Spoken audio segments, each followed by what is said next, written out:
Hello guys and welcome to coach.sobism। हमने हमारी last video में देखा था कि कैसे हम एक बेसिक स्ट्रक्चर डिफाइन करते हैं अपने C++ प्रोग्राम के लिए, और आज हम इस वीडियो में देखने वाले हैं यार बेसिक सिंटैक्स। और मैं अपने C++ फोल्डर में आ गया हूँ और इसे मैं अभी राइट क्लिक करके ओपन विद कोड करूंगा तो हमारा VS कोड में ये फोल्डर खुल जाएगा। और मैंने यहाँ पर यार पहले से ही एक नई फाइल बना ली है। हमने लास्ट वीडियो में बेसिक स्ट्रक्चर देखा था और उससे पहले हमने हेलो वर्ल्ड प्रोग्राम बना के देखा था। तो ये सारी चीजें हमने कवर कर लिया है और बेसिक स्ट्रक्चर तो बहुत अच्छे से समझ लिया है। आज हमें यार बेसिक सिंटैक्स पढ़ना है और बेसिक सिंटैक्स के लिए एक मैंने नई फाइल बना ली है और उस फाइल का नाम to_basic_syntax रख के .cpp लगा दिया है। ऐसे ही आप यहाँ पर एक नई फाइल बना लो। वैसे इस फाइल का लिंक आपको डिस्क्रिप्शन में मिल जाएगा और ये सारा आपको नोट्स और ये जो कोड है वो भी मिल जाएगा। तो बेसिक सिंटैक्स में हमें क्या बात करनी है यार, ये एक्सप्लोरर में बंद करता हूँ और इसे थोड़ा जूम करके आपको समझाता हूँ सारी चीजें। तो होता क्या है, हमारा जो प्रोग्राम होता है उसमें तीन चीजें होती हैं। Our program comprises of only 3 things and we'll read about them in this section. तीन चीजें क्या होती है? कमेंट्स होते हैं, टोकन्स होते हैं और वाइट स्पेसेस होते हैं। इन तीनों के बारे में मैं पहले आपको पढ़ाऊंगा, फिर हम और यहाँ पे सिंटैक्स की बातें करेंगे। पहली चीज जो होती है वो कमेंट्स होते हैं। कमेंट्स क्या होते हैं यार? ये जितना भी ग्रीन में लिखा है हमारा ये सीपीपी प्रोग्राम है, ठीक है। मैंने सीपीपी फाइल बनाई है और इसमें ही मैं नोट्स भी आपको दे रहा हूँ, इसी में मैंने ये सब लिखा हुआ है। तो ये जो ग्रीन में जितना भी है ये सब कमेंट्स ही है, ठीक है। और कमेंट्स के बारे में मैंने आपको बताया है और यहाँ पे हम और डिस्कस करेंगे और हम बात करेंगे कि कैसे हम कमेंट्स को बना सकते हैं। कमेंट्स को बनाने का यार बहुत सिंपल तरीका होता है। कमेंट्स होते क्या है, पहले ये बात कर लेता हूँ। Comments are used for description of any segment of the code. इसका मतलब कि कमेंट्स हम अपने कोड में कहीं पे भी बना सकते हैं। अगर हम चाहे तो यहाँ पे भी एक कमेंट बना सकते हैं, यहाँ पे भी एक कमेंट बना सकते हैं, हम कहीं भी कमेंट बना सकते हैं यार, किसी भी लाइन के पहले, किसी भी लाइन के बाद, और कहीं पे भी हम एक कमेंट को इंट्रोड्यूस कर सकते हैं अपने प्रोग्राम में। और ये करता क्या है, ये बस डिस्क्रिप्शन देने के काम आता है। किसी भी चीज का हम डिस्क्रिप्शन दे सकते हैं। जैसे ये सी आउट है तो हम इसके पहले एक कमेंट बना के, किसी को अगर सी आउट के बारे में नहीं पता और वो प्रोग्राम खोल के देख रहा है तो उसे हम बता सकते हैं यार कि सी आउट का मतलब क्या है, और वो हम हमारी सिंपल लैंग्वेज में लिख सकते हैं। और ये जो कमेंट्स होते हैं ये प्रोग्राम के किसी काम के नहीं होते, ये जो रीड कर रहा है प्रोग्रामर उसके काम के होते हैं। इस प्रोग्राम को समझने के लिए ये बहुत हेल्पफुल हो सकते हैं, लेकिन जब हमारा प्रोग्राम कंपाइलेशन में चला जाता है तो ये जो चीजें हैं, मतलब जो प्रोग्राम है हमारा असली वही काम का होता है और जो कमेंट्स होते हैं वो पहले ही रिमूव हो जाते हैं। और हमने पढ़ा हुआ है यार कि जो हमारा कंपाइलेशन प्रोसेस होता है उसमें बहुत सारी चीजें होती हैं। पहले प्री प्रोसेसिंग होती है, फिर कंपाइलेशन होता है, फिर हमारी असेंबली होती है, फिर उसके बाद लिंकिंग होती है। तो जो प्री प्रोसेसिंग का पार्ट होता है, मतलब जो सबसे पहला सेगमेंट होता है, वहीं पे हमारे कमेंट्स रिमूव हो जाते हैं, क्योंकि कंपाइलेशन में यार इसका कोई काम नहीं है। इसका काम बस यहाँ पर सोर्स फाइल में है, ये सीपीपी की सोर्स फाइल है, तो यहाँ पर ये सारे कमेंट्स रहेंगे और इन्हें आप कभी भी पढ़ सकते हो। लेकिन जब हमारा कोड कंपाइल होके EXE फाइल बन जाती है तब यार ये कमेंट्स का कोई काम नहीं होता वहां पे, तो कमेंट्स इसलिए रिमूव भी हो जाते हैं। अब यहाँ पर यार मैं आपको बता दूं कि 2 टाइप के कमेंट्स बन सकते हैं। पहले तो हमारे यार सिंगल लाइन कमेंट्स होते हैं, जो अभी तक हम यहाँ पर सारे बना रहे हैं। ये जितना भी ग्रीन में है ये सारे सिंगल लाइन कमेंट से बने हैं। और सिंगल लाइन कमेंट बनता कैसे है यार? कहीं पे भी आप हो, मान लो यहाँ पे हो, आपको एक नया कमेंट बनाना है, ठीक है। तो आप यहाँ पे क्या करोगे, 2 बार बैकस्लैश लगाओगे और उसके बाद आपको जो भी लिखना है लिख दो। यहाँ पे मैं लिख रहा हूँ दिस इज द कमेंट, ठीक है। तो ये एक कमेंट बन गया और ये चीज हम कहीं भी लगा सकते हैं। ऐसे ही हम चाहे तो यहाँ पे भी लगा सकते हैं। यहाँ पर मैं टैब दबा के इस लाइन में आके मैं क्या करूंगा, 2 बार बैकस्लैश दबाऊंगा और अब मैं लिख दूंगा कि C out is use to display the output, ठीक है। तो हमारा जो आउटपुट होता है वो निकालने के लिए सी आउट को हम यूज करते हैं। तो ये जो कमेंट है ये तो रिमूव हो जाएगा कंपाइलेशन के टाइम पे, लेकिन जब हम आएंगे, मान लो हम भूल गए कि सी आउट का काम क्या होता है यार, तो जब हम इस चीज को रीड कर रहे होंगे तो हम देखेंगे कि ये जो कमेंट है ये बता रहा है कि यार ये जो सी आउट है उसे हम यूज करते हैं आउटपुट को डिस्प्ले करने के लिए। तो ऐसे ही हम यार कहीं भी कोई भी कमेंट डाल सकते हैं। मैंने तो यहाँ पे कमेंट्स डाल के आपको नोट्स बना के दे दिए और ऐसे ही आप भी बना के रख सकते हो। सीपीपी फाइल के अंदर ही अपने जो भी नोट्स बनाने हैं बना लो और इसी में अपना प्रोग्राम भी लिख लो। तो मैंने यही किया है। तो ये हो गया सिंगल लाइन कमेंट। अब हम मल्टी लाइन कमेंट की बात करते हैं। मान लो कि यार हमें एक लाइन का कमेंट नहीं बनाना और बहुत सारी लाइंस का कमेंट बनाना है, तो हम क्या करते हैं, उसके लिए हमारा अलग प्रोसेस होता है, मतलब अलग सिंटैक्स होता है। जैसे मान लो हमें इसके बाद एक कमेंट डालना है, मतलब हमें अपने प्रोग्राम के बाद लिखना है यार, कुछ लिखना है और एक मल्टी लाइन कमेंट लिखना है। तो हम क्या करेंगे, एक बैकस्लैश लगाएंगे, फिर हम एस्टेरिक सिंबल लगाएंगे और हम फिर से एक एस्टेरिक सिंबल लगा के और बैकस्लैश लगा देंगे। अब इसके बीच में आओ और यहाँ पर एंटर करके नई लाइन में आ जाओ, और यहाँ पर अब यार कितनी भी लाइन ऐड कर लो, this is a multi line comment, हम कुछ भी लिख सकते हैं और कितनी भी लाइंस लिख सकते हैं, और ये भी एक कमेंट ही रहेगा। ये भी आपको दिख रहा होगा ग्रीन में है, और ये भी रिमूव हो जाता है प्री प्रोसेसिंग के टाइम में। तो ये बहुत हेल्पफुल चीजें होती है, और मल्टी लाइन कमेंट्स भी हम जहां चाहे वहां बना सकते हैं। अब हम बात करेंगे टोकन्स के बारे में।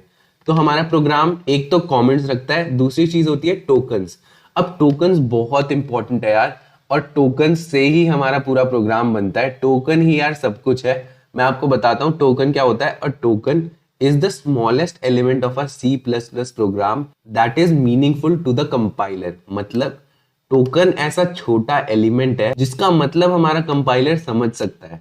और कंपाइलर के बारे में हम जानते ही हैं, वो बहुत स्मार्ट होता है, लेकिन उसको बस कुछ चीजों का मतलब पता है। अगर हम वो चीजें लिखेंगे तो उसे हमारा प्रोग्राम समझ आएगा, लेकिन अगर हम कुछ और लिख देंगे तो उसे समझ नहीं आएगा और उसे लगेगा कि ये क्या लिखा हुआ है, और वो एरर थ्रो कर देगा।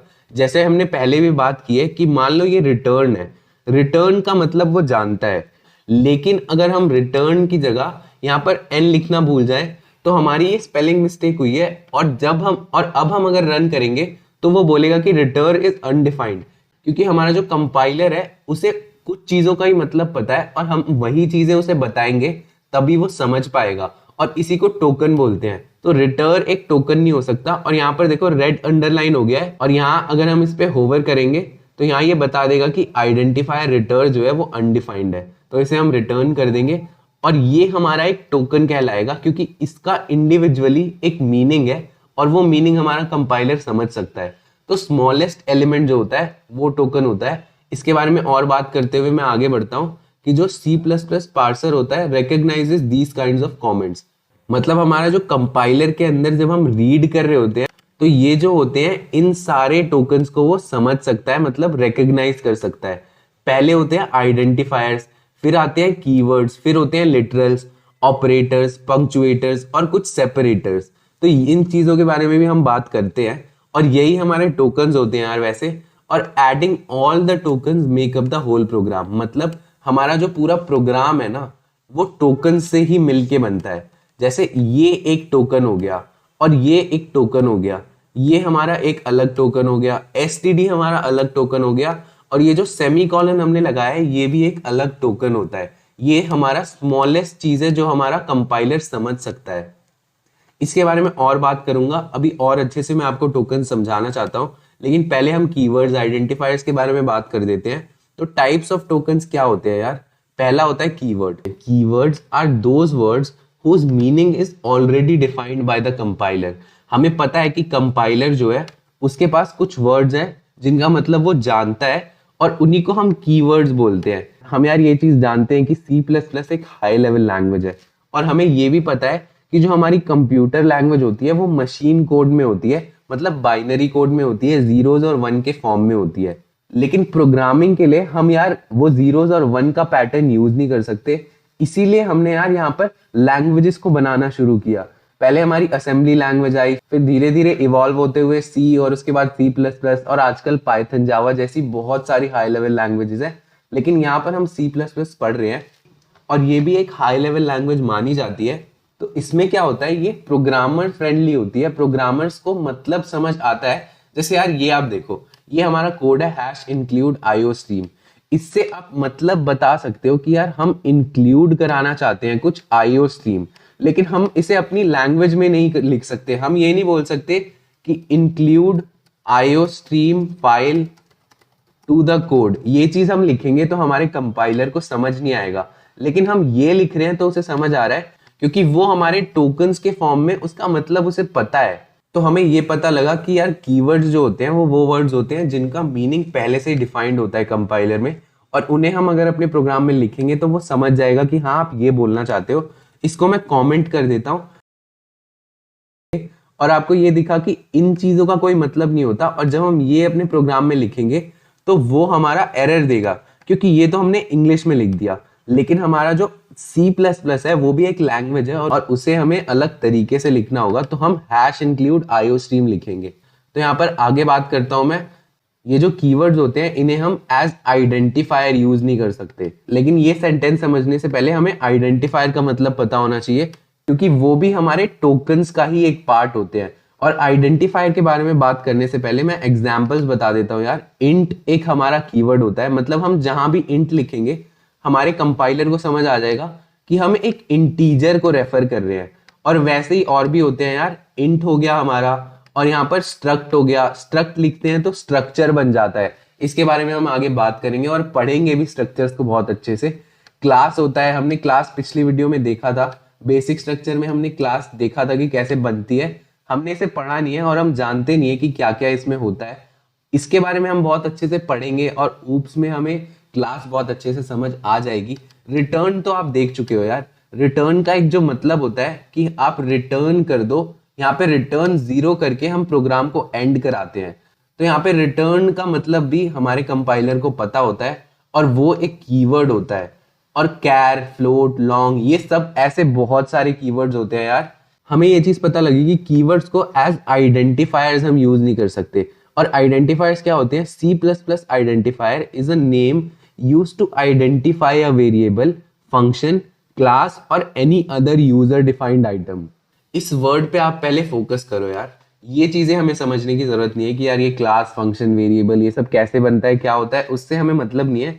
लेकिन आप आइडेंटिफायर से मतलब ये समझो कि कोई भी चीज जो यूजर डिफाइंड है, मतलब हमारा प्रोग्रामर अगर हमारे प्रोग्राम में कुछ भी नया नाम दे रहा है, कुछ भी नया बना रहा है, कोई वेरिएबल बना रहा है, कोई फंक्शन बना रहा है, कोई क्लास बना रहा है, ये कैसे बनते हैं हम बाद में बात करेंगे। लेकिन ये चीज अगर हम खुद से बना रहे हैं, मतलब वो चीज यूजर डिफाइंड है, तो उसको एक नाम देना पड़ेगा और उस नाम को ही हम आइडेंटिफायर बोलते हैं। तो इसका मतलब ये है कि जो कीवर्ड्स होते हैं उन्हें हम आइडेंटिफायर जैसे यूज नहीं कर सकते। मतलब जब हम कोई भी नाम दे रहे हैं किसी भी आइटम को, तो हम उस नाम की जगह हम ये नहीं बोल सकते इंट, क्योंकि फिर हमारा जो कंपाइलर है वो कंफ्यूज हो जाएगा, क्योंकि हम तो एक अपना नाम देना चाहते हैं लेकिन उसे उस चीज का मतलब पहले से पता है। इसलिए हम यार कीवर्ड्स को एज आइडेंटिफायर यूज नहीं कर सकते। अब आगे के पॉइंट्स के बारे में बात करते हैं। जो हमारा यूजर होता है उसी को आइडेंटिफायर का नाम देना होता है, और ये बात तो ऑब्वियस है, अगर यूजर डिफाइंड चीज है तो उसका नाम भी यूजर ही देगा। अब हमारे all C++ variables must be identified with unique names, मतलब हम कुछ भी नया वेरिएबल बना रहे हैं तो उसके लिए यूनिक नेम होना चाहिए, कि हमारा जो आइडेंटिफायर्स होते हैं उनका नाम हम रिपीट नहीं कर सकते। यूनिक नेम का मतलब यही है कि एक बार अगर आपने कोई नाम बना दिया तो उस नाम को अपने पूरे प्रोग्राम में कहीं पे भी रिपीट मत करना, नहीं तो फिर एरर आ जाएगा। हमारे हमेशा सारे नाम यूनिक होने चाहिए, मतलब अलग अलग होने चाहिए। There are rules for defining and identifier and we will learn about them. मतलब इसके लिए बहुत सारे रूल्स भी होते हैं, मतलब बनाने के लिए, नाम बनाने के लिए। आप नाम कुछ भी नहीं बना सकते यार। मान लो अगर आप कोई नाम बना रहे हो तो आपको एक रूल के हिसाब से वो नाम बनाना पड़ेगा। उन रूल्स के बारे में हम पढ़ेंगे, और ये नाम कैसे बनाते हैं और वेरिएबल्स कैसे बनाते हैं ये सब भी हम पढ़ेंगे। अब अगला पॉइंट पढ़ता हूं मैं। It is recommended to use descriptive names in order to create understandable and maintainable code. मतलब यार कि आप मीनिंगफुल और अंडरस्टैंडेबल नाम बनाओ। मतलब आप किसी चीज का नाम दे रहे हो तो ऐसा नाम दो कि भाई आदमी समझ पाए।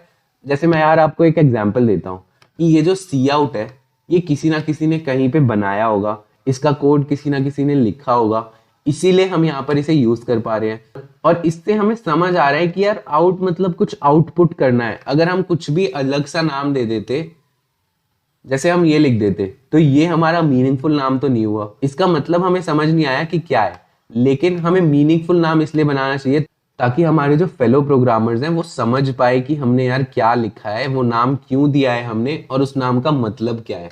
तो ये हमारे पॉइंट्स हैं। और यार आइडेंटिफायर्स के बारे में हम बहुत ज़्यादा बात करेंगे जब हम वेरिएबल्स को पढ़ रहे होंगे, तो इन चीज़ों के बारे में आपको टेंशन लेने की ज़रूरत नहीं है।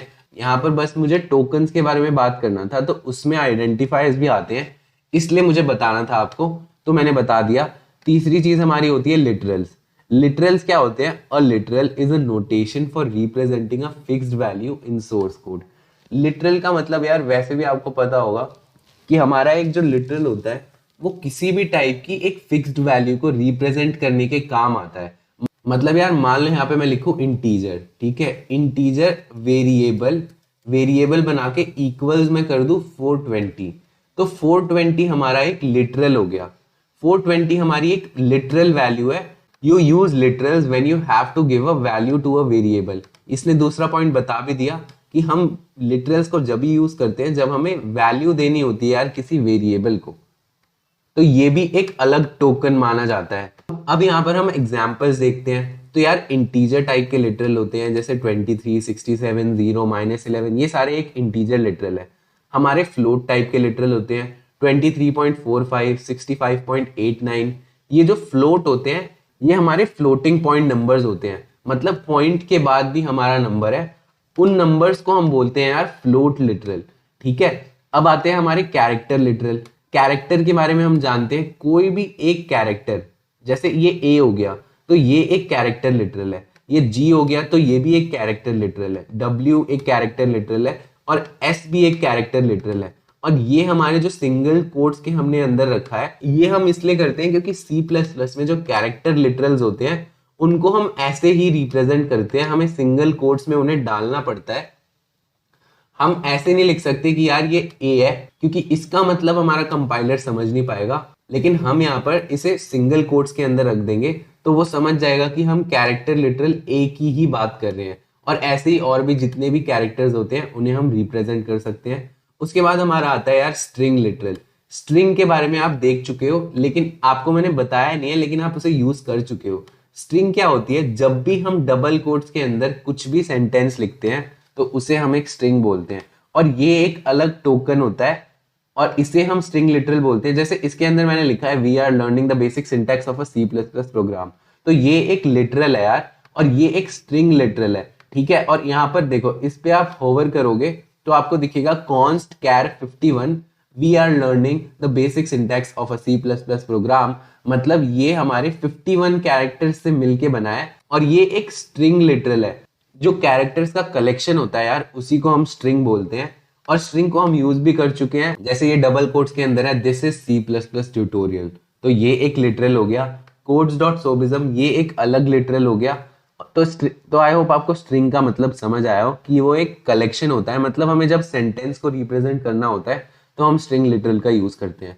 फिर हमारा आता है बूलियन लिटरल। बूलियन क्या होता है यार? एक वैल्यू होती है जिसके दो ही आउटकम्स होते हैं, या तो ट्रू या तो फॉल्स। मतलब आपको कोई एक ऐसा क्वेश्चन पूछ रहा है जिसका आंसर या तो यस में होगा या तो नो में होगा। तो यस में होगा तो वो ट्रू होगा, नो में होगा तो वो फॉल्स होगा। और बूलियन भी एक लिटरल होता है और ट्रू और फॉल्स ये भी हमारे टोकन्स में ही माने जाते हैं। और इन सब चीजों के बारे में भी हम यार आगे बहुत ज्यादा बात करेंगे। अभी इस चीज को मैं हटा देता हूं, मैंने बस समझाने के लिए लिखा था ये। और हमारे फोर्थ टोकन के पास चलते हैं यार, और वो होते हैं हमारे पंक्चुएटर्स। पंक्चुएटर्स के बारे में मैं आपको बता दूं कि C++ में अ पंक्चुएटर इज अ टोकन। वो एक ऐसा टोकन है used to separate two individual tokens used in a C++ program. मतलब दो टोकन्स को सेपरेट करने के लिए एक नया टोकन, और इनको हम सेपरेटर्स भी बोलते हैं। इनके एग्जांपल्स देखते हैं और इनको अच्छे से अभी हम समझते हैं। In C++ we have the brace, parenthesis and brackets. मतलब अलग अलग तरीके के ये ब्रैकेट्स हैं यार। ब्रेसेस के बारे में आप जानते हो, ये जो कर्ली ब्रैकेट्स होते हैं इन्हें ब्रेसेस बोलते हैं, और ये वाले जो ब्रैकेट्स होते हैं इन्हें हम पैरेंथेसिस बोलते हैं। और हमारे यहाँ पर यार स्क्वायर ब्रैकेट्स भी होते हैं और इन्हें भी हम आगे जाके यूज करेंगे। ये सारी चीजें हम पढ़ेंगे। आपको मैं यहाँ पर कर्ली ब्रेसेस दिखाता हूँ। ये देखो, ये कर्ली ब्रेस है और हमारा यहाँ पे ये कर्ली ब्रेस है। ये यहाँ पे शुरू हुआ और यहाँ पे खत्म हुआ, तो इसके बीच में हमारे बहुत सारे और भी टोकन आएंगे और ये खुद भी एक टोकन ही होता है। अब इन दोनों को देखो, ये भी एक टोकन ही है। ये हमारे पैरेंथेसिस होते हैं और ये फंक्शन को डिफाइन करते टाइम हम यूज करते हैं, और ये सब हमारे सिंटैक्स का पार्ट होता है यार।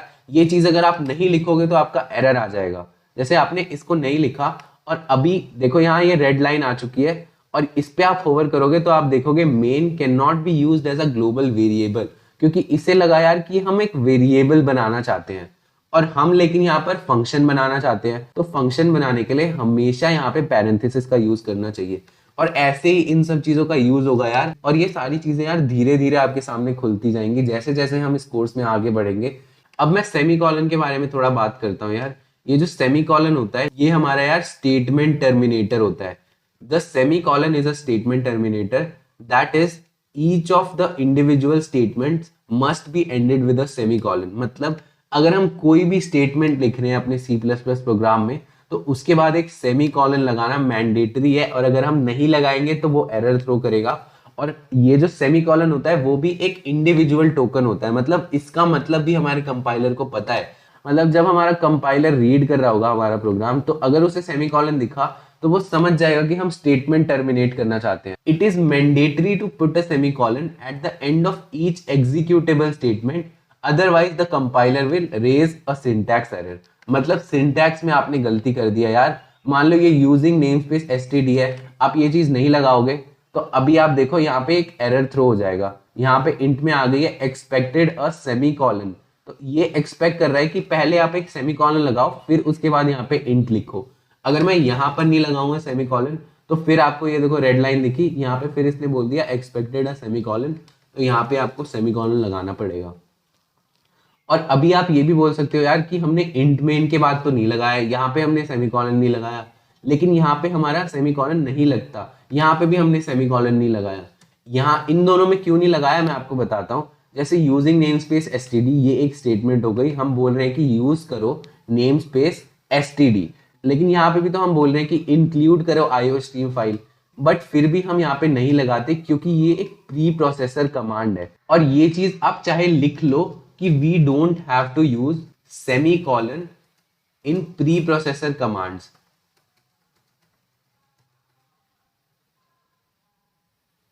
क्योंकि ये एक स्टेटमेंट नहीं है, ये बस इस काम के लिए होती है कि कहीं से हम उठा के फाइल ले आए, और ये हमारी प्री प्रोसेसर कमांड है। और आपको ये चीज याद रखनी है कि सेमीकोलन उसमें नहीं लगता। और अब इसके बारे में हम बात करते हैं इन दोनों के बारे में, क्योंकि ये हमारा एक फंक्शन है, और जब हम फंक्शन शुरू करते हैं तो वो हमारे ब्रेसेस के अंदर हम सारी चीजें लिख रहे होते हैं। ये जो हमारे ब्रेसेस है इसके अंदर ही फंक्शन की बॉडी है, तो हमें यहाँ पर यार सेमीकोलन लगाने की जरूरत नहीं है। बस अगर हम इसके अंदर कोई स्टेटमेंट लिख रहे हैं, मान लो हम फिर से सी आउट करके कुछ प्रिंट कराना चाहते हैं, सी आउट करके मैं मान लो हेलो लिख रहा हूँ, तो हमें फिर से सेमीकोलन लगाना होगा। अगर हम नहीं लगाएंगे तो ये एक एरर थ्रो करेगा, यहाँ रेड लाइन आ गई। अगर हमने लगा दिया तो अब ये एरर हट गया। और यहाँ पे आप ये चीज देखो यार, बिन रन किए ये सारे हमें एरर्स पता चल रहे हैं, और इसीलिए हमने यहाँ पर हमारे एक्सटेंशन डाउनलोड कराए थे मैंने। सी प्लस प्लस का इंटेलिजेंस जो है वो हमें पहले ही बता देता है कि यार आप एरर कर रहे हो, और यहीं पे आप कर लो यार, कंपाइल करने जाओगे बाद में आपका एरर आएगा, उससे पहले ही आप यहाँ देख लो कि आप क्या गलती कर रहे हो। मैं आपको बस यार टोकन्स का एक ओवरव्यू देना चाहता था। टोकन्स होते क्या है यार, हमारा जो प्रोग्राम है उसका जो सबसे छोटी चीज अगर हमारा कंपाइलर समझ पा रहा है तो उसे हम एक टोकन बोलेंगे। मतलब जैसे ये प्रोग्राम हमारा यहाँ पे रन हो रहा है, ये कमेंट्स में यार यहाँ पे हटाना चाहूंगा, इन कमेंट्स को मैं हटा रहा हूँ, ये वाला कमेंट मैं रहने देता हूँ क्योंकि ये बहुत इंपॉर्टेंट स्टेटमेंट है। अभी मैं इस प्रोग्राम को कंट्रोल एस से सेव कर रहा हूँ, और आपको यार यहाँ पे मैं इसे रन करके दिखाना चाहूंगा। रन जब हम इसे करेंगे तो यहाँ पे देखो कोई एरर नहीं आया, और आपका लिख के आ गया है we are learning the basic syntax of a C plus plus program. तो ये हमारा सिंटैक्स रहा। अब हम थोड़ा टोकन्स को खोल के देखते हैं कि इसमें टोकन्स क्या क्या हैं। अब देखो ये हैश इंक्लूड है, चलो मैं कोशिश करता हूँ इसको नीचे ले जाने की। तो ये आपका देखो ये वाइट हो गया और एरर थ्रो करने लगा, include is not a template. तो अभी आपको फिर से यहाँ पे ऐसे करना पड़ेगा। और मैं आपको बता देना चाहूंगा कि यार जो हमारी प्री प्रोसेसर कमांड्स होती है वो पूरी मिला के एक टोकन होती है। मतलब हम ये नहीं बोल सकते कि इंक्लूड के बाद फिर यहाँ इसे नीचे कर दो तो ये एक अलग टोकन है, ये अलग टोकन नहीं है, ये पूरा मिला के एक टोकन है। मतलब इस ये हम पूरा लिखेंगे तब हमारा कंपाइलर इसका मतलब समझेगा। इसके बीच में अगर आप गैप लगा दोगे तब कोई प्रॉब्लम नहीं है, बट अगर आप नई लाइन में रखोगे इसे तो ये एक एज अ टोकन इस चीज को समझ नहीं पाएगा। ये चीज भी मैं लिख ही देता हूँ यार, हमारा जो प्रोग्राम है उसमें ये एक टोकन जैसे माना जाता है इसको। अब हम आगे बढ़ते हैं। यूजिंग हमारा एक कीवर्ड है, इसका मतलब हमारा जो कंपाइलर है वो जानता है, तो हम इसे एक इंडिविजुअल टोकन जैसे यूज कर सकते हैं। मतलब अगर मैं ये नई लाइन में ले आऊं तो हमारे कंपाइलर को कोई प्रॉब्लम नहीं होगी, वो समझ जाएगा यूजिंग है, यूजिंग का एक मतलब है, मतलब हम यहाँ पर एक नेम स्पेस का यूज करना चाहते हैं। अब यार ये जो नेम स्पेस है वो भी हमारा ना पहले से ही हमारे कंपाइलर को उसका मतलब पता है, और ये भी एक इंडिविजुअल कीवर्ड है। फिर हमारा एसटीडी है, वो भी हमारा एक इंडिविजुअल टोकन है, तो इसको हमने अलग कर दिया। और हम ये चीज जानते हैं कि सेमीकोलन भी हमारा एक इंडिविजुअल टोकन होता है, इसको भी मैं नीचे कर सकता हूँ। तो अभी भी आप देखो कंट्रोल एस से सेव करो, यहाँ पे कोई रेड लाइन नहीं आई है और कोई एरर आपका नहीं दिख रहा। आगे बढ़ते हुए मैं आपको बताना चाहूंगा कि इंट जो होता है वो एक कीवर्ड होता है और इसका मतलब हमारे कंपाइलर को पहले से पता ही होता है, तो ये भी एक टोकन ही माना जाता है। अब हम आते हैं मेन फंक्शन पे। मेन जो है वो हमने फंक्शन बना दिया, उसके बाद हमने देखा था कि जो पंक्चुएटर्स होते हैं, मतलब हमारे ये जो ब्रेसेस, ब्रैकेट्स, ये एस्टेरिक सिंबल, सेमीकोलन, ये सब पंक्चुएटर्स ही होते हैं। ये सब अलग अलग एक टोकन जैसे ही माने जाते हैं। तो मैं इसको भी नीचे कर दूंगा तो कोई एरर अभी नहीं दिख रहा। कंट्रोल एस से सेव करूंगा तो देखो कोई रेड लाइन नहीं है। अब मैं यहां से भी इसे नीचे करूंगा क्योंकि आपको पता है ये भी एक पंक्चुएटर है, ब्रैकेट ही है, इसको भी हम नीचे कर सकते हैं तो कोई एरर नहीं आएगा। अब मैं क्या करता हूं यार, इस चीज को सी आउट को अलग करने की कोशिश करता हूं। हमें पता है कि सी आउट का भी मतलब हमारे कंपाइलर को पता है, इसे मैं नीचे लाऊंगा। अब देखो कोई एरर नहीं आया। अब ये जो दो एंगुलर ब्रैकेट्स हैं तो इन दोनों का भी एक मतलब होता है। इनका मतलब ये होता है कि हम आउटपुट कराना चाहते हैं, तो इसको भी हम नीचे कर देंगे तो ये एक अलग टोकन जैसा माना जाएगा। अब हम बात करेंगे we are learning the basic syntax of a C plus plus programme.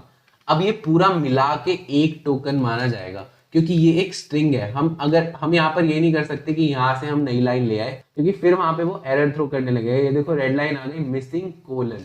उसे लग रहा है कि यहाँ पे हमारा ये स्टेटमेंट खत्म होनी चाहिए, लेकिन ऐसा नहीं है। ये पूरा एक ही स्ट्रिंग है और इसको हमें साथ में ही रखना पड़ेगा। हम यहाँ पर यार इस कोटेशन के बाद नई लाइन ला सकते हैं क्योंकि ये एक इंडिविजुअल टोकन है और ये भी एक इंडिविजुअल टोकन है, तो ये दोनों अलग अलग हो गए। अब यहाँ पे मैं रिटर्न दिखाता हूँ, तो रिटर्न हमें पता है कि यार रिटर्न भी एक टोकन है, तो मैं इसे भी नीचे कर दूंगा। और फिर यहाँ पर हमें पता है कि ये एक लिटरल है और ये एक इंटीजर लिटरल है, तो इसे भी हम नीचे कर सकते हैं, कोई एरर नहीं आना चाहिए। अब मैं इसे भी नीचे कर दूंगा और ये भी हमारा एक टोकन है, तो अभी भी कोई एरर नहीं आना चाहिए। कंट्रोल एस से सेव करूंगा। अब देखो यार मैं फिर से इसे रन करने जा रहा हूँ और इसे मैं यहाँ से रन कोड पे क्लिक करूंगा तो ये फिर से रन होगा। और यहाँ पर यार आप देख सकते हो आउटपुट में मैं आपको दिखाता हूँ। ये देखो पहले तो यहाँ रन हुआ ही था, अब ये फिर से रन हो चुका है और आ गया we are learning the basic syntax of CPP program. तो मैं यही बताना चाहता था कि कंपाइलर हमारा क्या करेगा, जाके देखेगा यार, इस प्रोग्राम में घुसेगा। सबसे पहले ये क्या करेगा, सबसे पहले ये सारे कमेंट्स को हटा देगा, बोलेगा यार ये ग्रीन में जितना भी है इसे साफ करो, इससे मुझे कोई मतलब नहीं है, मुझे मतलब है इस कोड से, ये जो कलरफुल कोड है। और इस कोड में ये जाके देखेगा सबसे पहले हैश इंक्लूड आईओ स्ट्रीम। इसका मतलब ये समझे, इसका मतलब हमारा कंपाइलर समझ जाएगा, वो बोलेगा ये एक टोकन है। इसका मतलब क्या है कि हम इंक्लूड कराना चाहते हैं आईओ स्ट्रीम नाम की फाइल। अब फिर वो नीचे आएगा, इन दोनों कमेंट्स को तो वो पहले से ही रिमूव कर चुका है। फिर वो बोलेगा यूजिंग, यूजिंग एक टोकन है, उसे मतलब इसका समझ आ जाएगा। नेम स्पेस एक टोकन है, उसे इसका भी मतलब समझ आ जाएगा। एसटीडी एक इंडिविजुअल टोकन है, उसे इन सारी चीजों का मतलब समझ आएगा। वो बोलेगा यूजिंग नेम स्पेस एसटीडी किया, उसके बाद यार सेमीकोलन आ गया, मतलब ये जो सब मिला के है ये एक स्टेटमेंट है, तो वो इन तीनों को क्लब करके वो बोलेगा यूजिंग नेम स्पेस एसटीडी ये आदमी करना चाहता है। और उसके बाद इसने हमारी सेमीकोलन लगाई है, तो अब स्टेटमेंट टर्मिनेट हो गई है। अब वो नई स्टेटमेंट को ढूंढेगा, नई स्टेटमेंट को ढूंढते ढूंढते वो नीचे आएगा, तो वो बोलेगा यहाँ पे एक नया, यहाँ पे तो ये फिर इंट लिखा हुआ है। इंट का मतलब उसे पता है कि हाँ ये एक इंटीजर को डिपिक्ट करता है। फिर वो देखेगा मेन, मतलब आप मेन फंक्शन बनाना चाहते हो, तो जब फंक्शन बनाना चाहते हो तो आपको पैरेंथेसिस लगाना होगा। पैरेंथेसिस का मतलब वो समझ जाएगा। उसके बाद ये ब्रेसेस देखेगा तो उसे लगेगा कि हाँ अब यहाँ पर हमारे मेन की बॉडी शुरू हो चुकी है, मतलब मेन फंक्शन के अंदर क्या है वो खोल के अब हम देखेंगे। अब उसमें वो आएगा तो देखेगा सी आउट है, सी आउट एक इंडिविजुअल टोकन है। अब वो बोलेगा, फिर नीचे आएगा, फिर वो इंसर्शन ऑपरेटर देखेगा, फिर वो समझ जाएगा कि हाँ हम कुछ आउटपुट कराना चाहते हैं, तो इस चीज को प्रिंट करा देगा, we are learning the basic syntax of a C plus plus programme.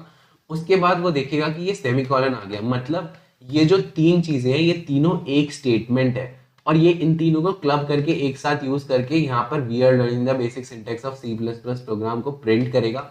फिर वो नीचे आएगा, क्योंकि ये एक स्टेटमेंट टर्मिनेट हो चुकी है तो वो नई स्टेटमेंट ढूंढते हुए बोलेगा रिटर्न करो, फिर जीरो करो। इन सब चीजों का मतलब उसे समझ आ रहा है। और फिर वो बोलेगा यार फिर से हमारी सेमीकोलन, मतलब ये हमारी स्टेटमेंट टर्मिनेट हो चुकी है, और रिटर्न जीरो का मतलब तो है ही कि हमारा प्रोग्राम खत्म हो चुका है। तो वो बोलेगा सक्सेसफुली हमारा प्रोग्राम कंप्लीट हो गया। यहाँ पे उसने सब रीड कर लिया है तो मैं आपको यहाँ पर इसे इतना खोल के इसलिए बता रहा हूँ, ये थोड़ा लेंदी तो हो गया, लेकिन ये इंपॉर्टेंट इसलिए था क्योंकि मैं आपको समझाना चाहता था कि कंपाइलर लेवल पे यहाँ पे क्या हो रहा होगा और टोकन्स का क्या सिग्निफिकेंस है, मतलब टोकन्स को वो यूज कैसे करता है। वो ऐसे ही इन चीजों को पढ़ेगा अलग अलग, और उसके बाद जहां पे भी वो टर्मिनेशन देखेगा, मतलब सेमीकोलन देखेगा, बोलेगा ठीक है भाई अब टर्मिनेशन हो चुकी है।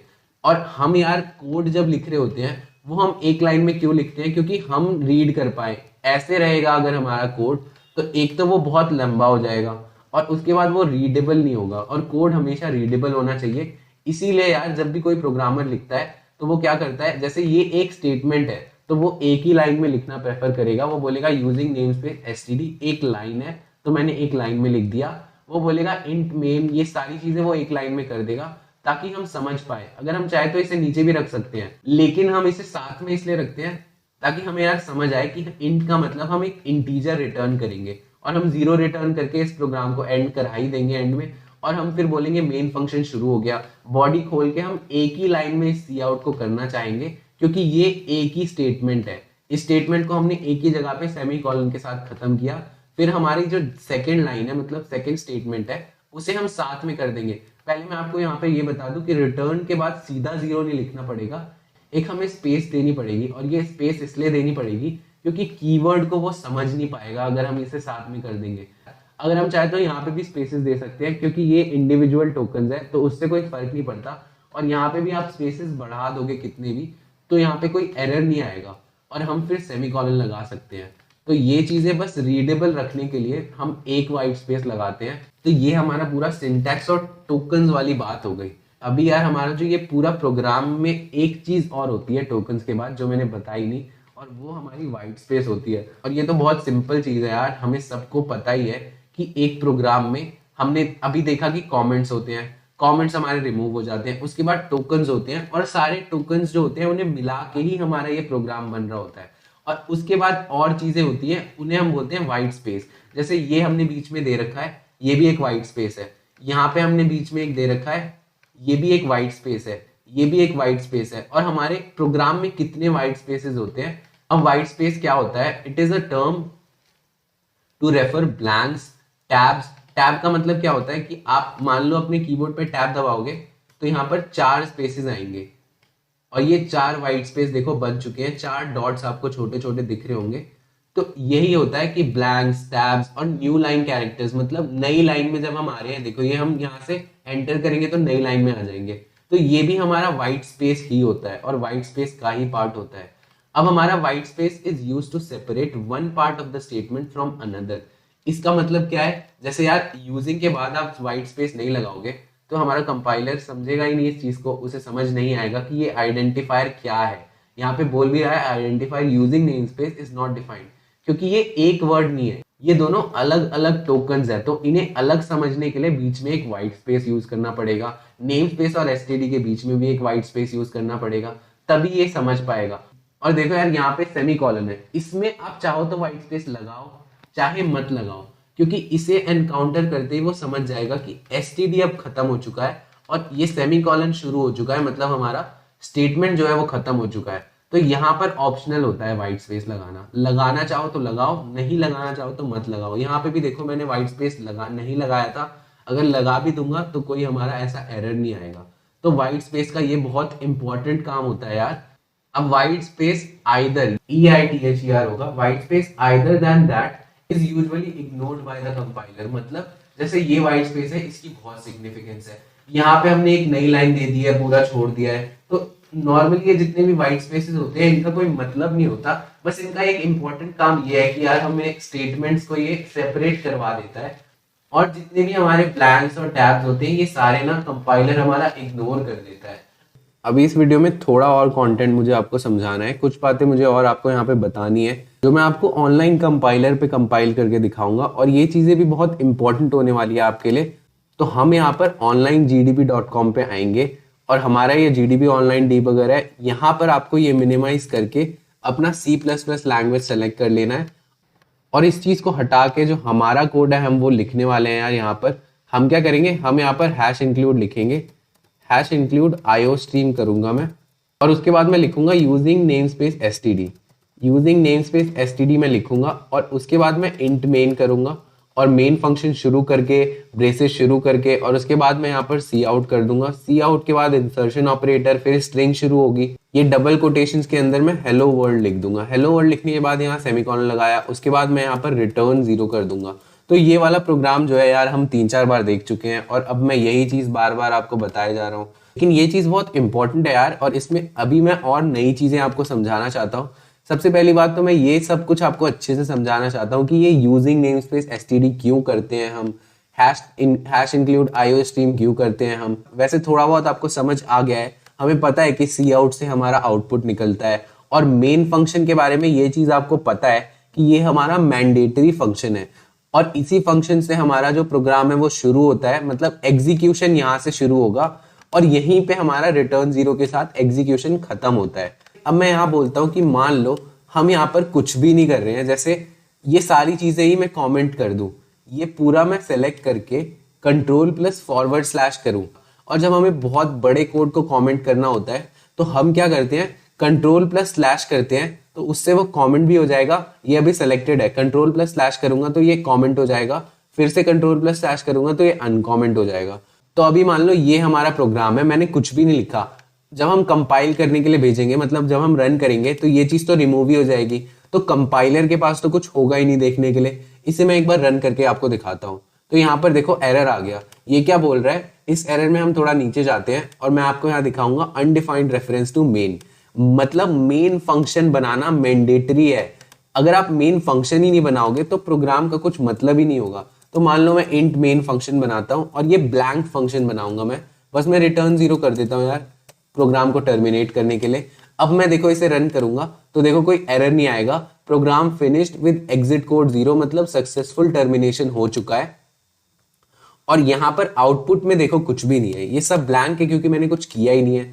और सी आउट मान लो आपको पता है कि सी आउट करने से ही तो हमारा हेलो वर्ल्ड प्रिंट होगा या कोई भी लाइन प्रिंट होगी, तो मैं हेलो वर्ल्ड यहीं पे कर ही देता हूँ। और अब देखो इसे रन करा के दिखाता हूँ, और कुछ हमारा है नहीं। चलो मान लो इस चीज को मैं हटा ही देता हूँ, ठीक है, हमारा प्रोग्राम में बस ये सब है। अब मैं देखो इसे रन कराने जा रहा हूं तो देखो एरर आ गया। अब ये एरर क्या बोल रहा है, error C out was not declared in this scope, मतलब सी आउट यहाँ पे है ही नहीं। सी आउट का मतलब उसे समझ ही नहीं आ रहा है। सी आउट का मतलब समझाने के लिए आपको कुछ यहाँ पर इंक्लूड करना होगा। अब मैं आपको बता दूं कि सी आउट जो होता है वो हमारा आईओ स्ट्रीम फाइल में डिफाइंड होता है। आईओ स्ट्रीम एक हेडर फाइल होती है, इस बारे में हम बात कर चुके हैं, बट मैं एक बार और अच्छे से आपको बताना चाहता हूँ। हमें पता है कि जो प्री प्रोसेसर कमांड होती है वो होती है हैश इंक्लूड। हैश इंक्लूड एक प्री प्रोसेसर कमांड होती है जिसको यूज करके हम हेडर फाइल्स को अपने प्रोग्राम में डाल सकते हैं और हमारे एंगुलर ब्रैकेट्स लगते हैं और उसके अंदर जो भी हमारी फाइल है उसका नाम हम लिखेंगे। आईओ स्ट्रीम जो एक फाइल होती है यार, वो इनपुट आउटपुट स्ट्रीम फाइल होती है। और अगर इसके बारे में आप गूगल करोगे तो आपको पता चलेगा इसमें बहुत सारी चीजें होती हैं और सी आउट भी उसी के अंदर लिखा हुआ है, ठीक है। सी आउट का मतलब यही है उसके अंदर कि सी आउट से आप हेलो वर्ल्ड प्रिंट करोगे। तो मान लो अब हम इसे रन कराते हैं यार, फिर से मैं इसे रन कराऊंगा तो ये प्रोग्राम हमारा कंपाइल हो गया, लेकिन एक एरर आ गया है। अब ये बोल रहा है C out was not declared in this scope. अब ये फिर से क्यों बोल रहा है कि सी आउट हमारा ये डिक्लेयर्ड ही नहीं है स्कोप में। अब आगे ये और भी कुछ चीजें बता रहा है।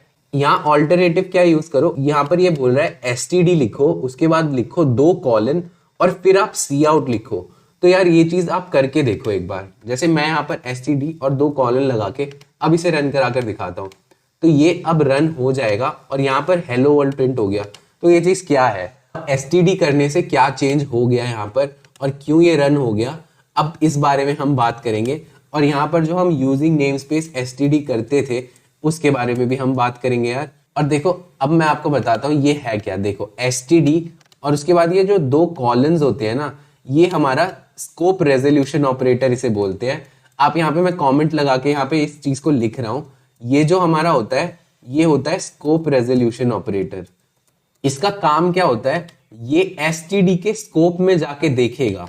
और एसटीडी क्या है, एसटीडी एक नेम स्पेस है यार। यहाँ पर ये डिस्कशन इतनी बढ़ती क्यों जा रही है, क्योंकि यार हमें कुछ पता ही नहीं है अभी। हमें एसटीडी भी नहीं पता क्या होता है, हमें नेम स्पेस भी नहीं पता क्या होता है। हमें अभी बस आईओ स्ट्रीम पता है, एक हेडर फाइल होती है जहां पे कोड लिखा हुआ है और वहीं पे सी आउट डिफाइंड है। लेकिन अब हम थोड़ा नेम स्पेसेस के बारे में बात करेंगे, और नेम स्पेस को समझ के ही हम यहाँ पर समझ सकते हैं कि यार ये std cout क्यों किया जाता है। तो मैं ये चीज आपको समझाता हूँ यार। अब यहाँ पर देखो दो प्रोग्रामर्स हैं, ठीक है, कोडर 15 और हमारा एक है कोडर 17। ये दोनों कोडर्स बहुत ज्यादा कोडिंग करते हैं और C++ इन्हें बहुत आती है, ठीक है। तो ये क्या बोलेंगे कि यार मैं ना एक फाइल बनाऊंगा, मतलब हेडर फाइल बनाऊंगा। जैसे IOStream एक फाइल है, वैसे ही इन्होंने एक फाइल बना रखी है। मान लो IOStream इसी ने बनाई है, IOStream फाइल इसी ने बनाई हुई है, इसी ने लिखा है अंदर इसमें सारा कोड, और इसी कोड को यार पूरी दुनिया आज यूज कर रही है, जो भी C++ यूज करता है। और एक और आदमी है, उसने बोला यार मैं आज मैं अपनी एक फाइल बनाने वाला हूं, और मान लो इसने अपनी फाइल का नाम लिख रखा है mstream, ठीक है। अब इसने क्या बोला कि IOStream की मैं फुल फॉर्म वैसे आपको बता देता हूं, इनपुट आउटपुट स्ट्रीम इसे बोलते हैं। इनपुट आउटपुट स्ट्रीम ये होता है, मान लो IOStream में इसने cout तो डिफाइन कर दिया है, और cout का मतलब है कि यार प्रिंट कराना है कुछ, ठीक है, ये चीज हो गई है। लेकिन इसने mstream में, इसको पता ही नहीं है कि IOStream में क्या क्या था, और इसको फर्क भी नहीं पड़ता उस चीज से, लेकिन ये अपनी अलग ही एक हेडर फाइल बना रहा है। और वहां पे ये पता है क्या बोल रहा है, वहां पे ये बोल रहा है cout का मतलब है कि हमारा प्रोग्राम एंड कर दो, ठीक है। मतलब कुछ भी हो सकता है, cout का मतलब ये बोलेगा कि प्रोग्राम एंड करना है मुझे, और तभी हम cout यूज करेंगे। लेकिन इसने बोला है कि cout का मतलब है कि प्रिंट कर दो। अब मान लो कि आप mstream में से किसी चीज को यूज करना चाहते हो जो आपके लिए इंपॉर्टेंट है, तो आप यहाँ पर सेकेंड लाइन में यहाँ पर एंटर करके हैश इंक्लूड करोगे, हैश इंक्लूड करके आप mstream को यहाँ पे इंक्लूड करोगे। आपने mstream इंक्लूड जब कर दिया तो फिर क्या होने वाला है मैं बताता हूँ। मान लो ये यूजिंग नेम स्पेस std था ही नहीं, नेम स्पेसेस है ही नहीं, और यहाँ पर भी आपने ये स्कोप रेजोल्यूशन ऑपरेटर ये चीजें नहीं लगाई है। आपने बस बोला cout करके यार ये लगा के आप अपना यहाँ पर हेलो वर्ल्ड कर दो। तो यहाँ पर होगा क्या, यहाँ पर ये होगा कि ये जाके पूछेगा यार कि IOStream वाला cout यूज करूं या फिर mstream वाला cout यूज करूं। और यहाँ पर आ जाती है एम्बिग्विटी, मतलब कंफ्यूजन आ जाती है कंपाइलर को, और समझ नहीं आता कि यार कौन सा cout मैं यूज करूं। और दूसरी चीजों में भी ऐसे क्लैश हो सकता है। हम यहाँ पर क्या बोलते हैं, हम बोलते हैं कि एक नेम स्पेस बना दो। नेम स्पेस का जो यार टॉपिक है ये बहुत बड़ा है, और अगर मैं नेम स्पेसेस पढ़ाने लगूं तो 30 मिनट्स लग सकते हैं मैं पूरा अगर आपको पढ़ाऊं। नेम स्पेस में बहुत सारी चीजें होती हैं, लेकिन मैं अभी बस इतना आपको बताना चाहता हूं कि नेम स्पेस बनाया क्यों गया, ठीक है, और इसका इंपॉर्टेंस क्या था, और std हम क्यों यहाँ पर यूज कर रहे हैं। तो हमने क्या किया, हमने क्या बोला कि एक नेम स्पेस बनाओ, ठीक है। इस IOStream फाइल में हमने बोला एक नेम स्पेस है, मतलब एक नाम की एक जगह है, ठीक है। उस नेम स्पेस का नाम हमने std रखा है, ठीक है। अब उसके अंदर हम डिफाइन कर रहे हैं cout को, और अब हमने बोला कि यहाँ वाला जो cout है वो प्रिंट कराता है। अब इस यहाँ पर इसे एक नया नेम स्पेस, मतलब अलग नेम स्पेस बनाना है। इस नेम स्पेस में जो भी इसका नाम रखे उसमें ये अलग cout करेगा। तब ये जो फंक्शंस होंगे हमें अलग अलग यूज करने होंगे। अब यहाँ पर स्कोप रेजोल्यूशन ऑपरेटर का इंपॉर्टेंस आता है। हमने क्या बोला, std और 2 बार कोलन लगाओ। ये 2 बार कोलन लगाने से ये क्या करेगा, ये देखेगा IOStream फाइल में std है, ये std फाइल के अंदर घुसेगा। ये स्कोप रेजोल्यूशन ऑपरेटर होता है, मतलब ये इसके स्कोप में घुस जाएगा, इसके अंदर घुस के cout को देखेगा, और cout को खोल के ये बोलेगा हाँ यार cout का मतलब होता है यहाँ पर कि आप प्रिंट कराओ, और अब यहाँ पर ये हेलो वर्ल्ड प्रिंट कर देगा। और मान लो अगर हमें mstream की ये cout वाली फाइल यूज करनी है, तो हमें वहां पर मान लो ये std की जगह mtd हो गया। mtd हमारा नेम स्पेस है, तो हम क्या बोलेंगे mtd और 2 बार कॉलन लगा के फिर cout करेंगे। तो यहां पर इस cout का जो काम था वो था कि प्रोग्राम को एंड करना। और अगर यहां पर अगर हमारे प्रोग्राम में ये mtd और 2 बार कोलन लगा के, और इसको हम बोलते हैं स्कोप रेजोल्यूशन ऑपरेटर, तो हमारा mtd scope resolution operator cout हुआ, और उसके बाद सेमीकोलन या जो भी हमारा सिंटैक्स रहा होगा, तो हमारा जो प्रोग्राम है वो एंड होगा। और इसीलिए नेम स्पेसेस को बनाया गया था। नेम स्पेसेस ना हमारे नेमिंग कॉन्फ्लिक्ट्स को हटाने के लिए होते हैं। जैसे दो सेम नाम हो गए तो उनका जो कॉन्फ्लिक्ट होता है उसको हटाने के लिए हम यहाँ पर यार ये नेम स्पेसेस बनाते हैं। और नेम स्पेसेस बनाया कैसे जाता है और इनके और भी बहुत सारी चीजें होती हैं, वो हमें डिस्कस नहीं करनी।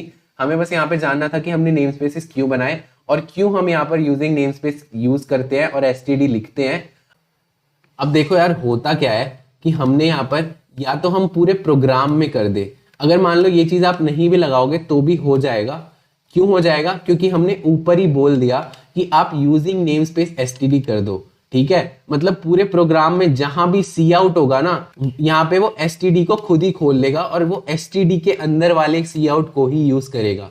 इसीलिए हम जनरलाइज करके ऊपर हमने अगर लिख दिया कि यूजिंग नेम स्पेस एसटीडी है, तो अगर हम यहाँ पे सी आउट कितनी भी बार यूज करें तो हमें ये स्कोप रेजोल्यूशन ऑपरेटर नहीं लगाना पड़ेगा और हमें बार बार नहीं बोलना पड़ेगा कि यहाँ पे आप एसटीडी करो। पहले क्या होता था, मान लो अगर ये नहीं होता, अगर ये चीज हम नहीं कर पाते, तो आप जब जब सी आउट लिखोगे तब तब आपको ये एसटीडी और यहाँ पर स्कोप रेजोल्यूशन ऑपरेटर लगाना पड़ेगा और तभी ये चलेगा। अभी मैं इसको रन करके आपको दिखाता हूं। आपने यूजिंग नेम स्पेस एसटीडी लगाया और आप हर बार जब भी सी आउट यूज कर रहे हो तो आपको ये स्कोप रेजोल्यूशन ऑपरेटर लगाना है। रन करके देखो तो यहाँ पर देखो हेलो वर्ल्ड 2 बार आ चुका है। और मान लो ये चीज हम बार बार नहीं लगाना चाहते, यार कौन इतना बार बार एसटीडी लिखेगा, बस सी आउट लिख के हम काम करना चाहते हैं, तो हम यहाँ पर यूजिंग नेम स्पेस एसटीडी कर देंगे। और कमेंट करने के लिए आप क्या करोगे, कंट्रोल+/ किसी भी लाइन पे कर दोगे तो वो कमेंट हो जाएगा और उसे फिर से आप कंट्रोल+/ करोगे तो वो अनकमेंट हो जाएगा। तो ये हमारा होता है। अब इसे फिर से आप रन कराओगे तो आप देखोगे फिर से 2 बार हेलो वर्ल्ड प्रिंट हो गया है। तो यही हमारा एसटीडी का काम होता है और इसीलिए हम यूजिंग नेम स्पेस एसटीडी करते हैं। और सी आउट एक ऐसी चीज है यार, आपको हमेशा यूज करनी होगी, बार बार यूज करनी होगी और इसीलिए यूजिंग नेम स्पेस एसटीडी किया जाता है। ये दोनों मैंडेटरी चीज नहीं है, जैसे आईओ स्ट्रीम और यूजिंग नेम स्पेस एसटीडी के बिना भी हमारा प्रोग्राम चल जाएगा अगर हम इसे कमेंट कर देते हैं, लेकिन फिर हमें सी आउट भी यूज नहीं करना पड़ेगा क्योंकि सी आउट जो है वो इन दोनों के स्कोप में डिफाइंड है। अब इसे आप रन कराओगे तो आपका प्रोग्राम चल जाएगा, लेकिन अगर सी आउट यूज करना है तो आपको आईओ स्ट्रीम भी इंक्लूड कराना पड़ेगा और नेम स्पेस भी एसटीडी यूज करना पड़ेगा, तब जाके आप यहाँ पर इस चीज को रन करा सकते हो। और ये सारी चीजें और धीरे धीरे आपको बेटर अंडरस्टैंडिंग के साथ समझ आती जाएगी। हम कोर्स में आगे बढ़ेंगे और बहुत सारी चीजें डिस्कस करते जाएंगे। बस मैं इस वीडियो को यहाँ पे खत्म करना चाहता हूँ क्योंकि ये बहुत लेंदी हो गई है। हमने यहाँ पर पूरा बेसिक सिंटैक्स समझ लिया और अभी तक हम जो चीजें लिखते आ रहे थे उन सब चीजों का मतलब हमने अच्छे से समझ लिया है। अब हम आगे इंपॉर्टेंट टॉपिक्स की तरफ बढ़ेंगे और इस कोर्स को आगे बढ़ाएंगे। तो गाइस, इस वीडियो के लिए इतना ही। अगर आपको मेरे एफर्ट्स अच्छे लगे हो यार तो आप प्लीज वीडियो को लाइक करो यार और कमेंट करके बताओ कि इस वीडियो में आपको अच्छे से सब कुछ समझ आया या नहीं। मेरी तरफ से इस वीडियो के लिए इतना ही। Thank you and I will see you in the next video.